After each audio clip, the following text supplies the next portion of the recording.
Hey guys, in this video, I'm going to show you how to add keyframes in Blockbench. Keyframes are the foundation of animation and control how models move over time. First, switch to the Animate tab. Select the bone or object you want to animate. Move the timeline cursor to the frame where you want the animation to start. Change the position, rotation, or scale of the bone.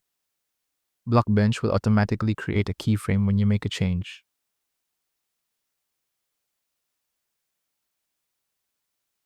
Next, move the timeline to another frame and adjust the position, rotation, or scale again. This creates a second keyframe and Blockbench will transition between the two to form the animation. If the animation looks rough, head to the keyframe panel and change the interpolation from linear to smooth. This will make the animation play back more smoothly. And that's how to add keyframes in Blockbench. Thank you so much for watching.